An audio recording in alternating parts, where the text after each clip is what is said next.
Welcome to BeFM Drama, where we turn great literature into gripping radio from our studio in Busan. Today we're bringing you part 1 in a 5-part adaptation of The 5 Orange Pips, a classic Sherlock Holmes story from Sir Arthur Conan Doyle. I'm your host, Joshua Cornwell, and I'll be joining you on the program tonight as the voice of Dr. John Watson, the legendary detective's close friend and chronicler. The 5 Orange Pips is a dark and gripping mystery that stretches from Victorian London to the darkest underbelly of the post-U.S. Civil War American South. It begins with the arrival of a worried client at Sherlock Holmes' Baker Street apartment.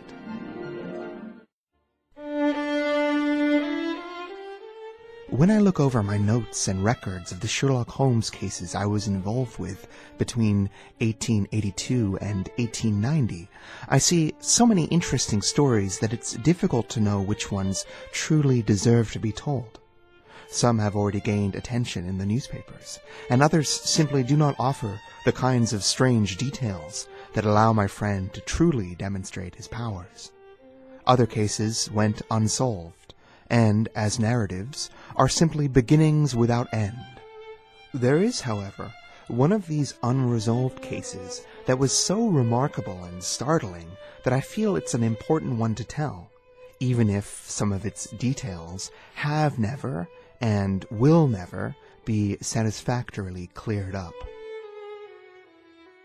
It was at the end of September, 1887, and the seasonal storms had come in with exceptional violence. All day the wind had screamed, and the rain had beaten against the windows, so that even here in the heart of London we were forced out of our normal routines and compelled to acknowledge the awesome elemental power of nature. As evening drew in, the storm grew louder and more violent, until the wind cried and sobbed like a child trapped in the chimney. Sherlock Holmes sat moodily at one side of the fireplace, cross-indexing his records of crime, while I sat on the other, deeply immersed in one of the cheap sailor novels that are a guilty pleasure of mine, until the howl of the gale from outside seemed to blend with text, and the splash of the rain to become the roar of sea waves. My wife was visiting her mother, and for a few days I was a dweller once more in our old apartments at Baker Street. I was jarred out of my reading by the sound of the bell downstairs, but due to the enormous roar of the storm, I could not be sure if I had really heard it. Why, that was surely the bell, wasn't it? But who could come tonight? Some friend of yours, perhaps, Sherlock? You're my only friend, Watson. I do not encourage visitors. A client, then? If so, it's a very serious case. Nothing less would bring a man out in such a storm and at such an hour. It's more likely some friend of the landlady's. But Sherlock Holmes was wrong in his guess, for there came footsteps in the passage and a knock at the door. Holmes stretched out his long arm to turn the lamp away from himself and toward the vacant chair upon which a newcomer would sit. Come in. The man who entered was young, 21 at the most, well-groomed and cleanly dressed, with refinement and delicacy in his bearing. The steaming umbrella he held in his hand and his long, shining, waterproof coat told of the fierce weather through which he had traveled. He looked around anxiously in the glare of the lamp, and I could see that his face was pale and his eyes heavy, like those of a man who is weighed down by some great anxiety. I owe you an apology for intruding. I fear that I have brought some traces of the storm and rain into your cozy sitting room. Give me your coat and umbrella. They may rest here on the hook beside the fire, and we'll dry shortly. You have come up from the southwest, I see. Yes, from Horsham. That clay and chalk mixture I see upon your boots is quite distinctive. I've come for advice. That is easily given. And help. That is not always so easy. I've heard of your powers, Mr. Holmes. Major Prendergast told me how you saved him in the Tankerville Club scandal. Ah, of course. He was wrongfully accused of cheating at cards. He said that you could solve anything. He said too much. That you're never beaten. I have been beaten 4 times, 3 times by men and once by a woman. But what is that compared with the number of your successes? It is true that I have been generally successful. Then you may be so with me. I beg that you will draw up your chair to the fire and favor me with some details as to your case. It is no ordinary one. Not many of those that come to me are. I am the final court of appeal, a last resort. And yet I question, sir, whether you have ever listened to a more mysterious and inexplicable chain of events than those which have happened in my family. You fill me with interest. Please give me the essential facts from the start, and I can afterwards question you about the details which seem the most important. My name is John Openshaw, but my own business has, as far as I can understand, little to do with this awful affair. It is a family matter, so in order to give you an idea of the facts, I must go back to the commencement of the affair. The tale that John Openshaw told us ran as follows. His grandfather had 2 sons, his uncle Elias and his father Joseph. His father ran a small factory at Coventry, which became successful following the invention of bicycles. Joseph Openshaw held the patents for the Openshaw unbreakable tire, and his business became so successful that he was soon able to retire with a considerable fortune. As for his uncle Elias, he emigrated to America when he was a young man and became a planter in Florida, where he was reported to have done very well. When the American Civil War broke out, he enlisted proudly in the Confederate States Army, serving first under Stonewall Jackson and later under General Hood, where he rose to the rank of colonel.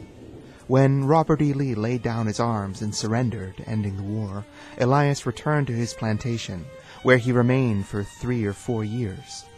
About 1869 or 1870, he returned to England, taking a small estate in Sussex, near Horsham. He had made a very considerable fortune in the United States before the war, a fortune earned on the blood and labor of his slaves, but found the post-war situation very different. He eventually fled the country, fearing both that his former slaves might try to avenge themselves upon him, and that the victorious Union government might seize his fortune for reparations. He was an angry, bitter man, fierce and quick-tempered, very foul-mouthed, and extremely reclusive. During all the years that he lived in Horsham, John Openshaw doubted he had ever set foot in town. He had a garden and several fields around the house, and he kept his outdoor activities confined to those areas. Often he would not leave his rooms for days or weeks on end. He drank a great deal of brandy and smoked very heavily. He would have nothing to do with society, friends, or even his own brother. Here Holmes interjected into Openshaw's narration. How did you come to have a close relationship with your uncle if you would not even spare time for his own brother? It's a strange thing, but my uncle took a liking to me. I was just a youngster at the time, 11 or 12, and my uncle had been living in England for 8 or 9 years by then. He begged my father to let me live with him, and he was kind in his own way. He would play cards and backgammon with me when he was sober. Curious. What was your role in his household? As I've said, he was a terribly anti-social man. Uncle made me his representative to the servants and the tradespeople in the village.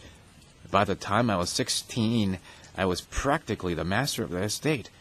I held all the keys and could go where I liked and do what I wanted, as long as I did not disturb my uncle's privacy. There was one thing, though. Tell me. There was a single room in the attic that I was forbidden to enter, and which was always locked. With a boy's curiosity, I peeped through the keyhole once or twice, but I never saw anything more than the collection of old boxes and bundles one might expect to find in such a room. Holmes gestured to indicate that Openshaw should continue his tale. All was normal in the Openshaw household until 4 years ago, when a letter arrived with a foreign stamp in March 1883. It was laid out before the colonel's plate at breakfast. It was uncommon for him to receive letters, for his bills were all paid immediately in cash, and he had no friends of any sort. He lifted up the envelope and examined it before speaking in his resonant, deep voice. From India! Pondicherry postmark. What can this be? The colonel opened the letter hurriedly, and 5 little dried-up orange seeds, little pips, pattered down on his plate. Openshaw began to laugh, but the laugh died in his throat when he saw the colonel's face. His lips had fallen open, His eyes were protruding, and his skin had gone the color of gray putty.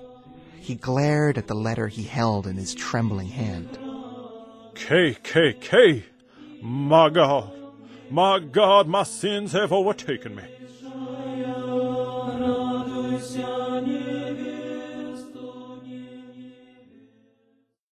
With that, we've come to the end of part 1 in our adaptation of The 5 Orange Pips. What is the meaning of the strange signal that these 5 orange seeds, these 5 pips, represent to the disgraced former colonel who served as an officer in the pro-slavery Confederate Army of the American Civil War? What is the meaning of those 3 letters, the KKK, and what bearing does any of this have on young John Openshaw, who has arrived to tell his story 4 years after the fact in the pouring rain at Baker Street? Join us tomorrow as we begin to explore the answers to these questions and more here on BeFM Drama.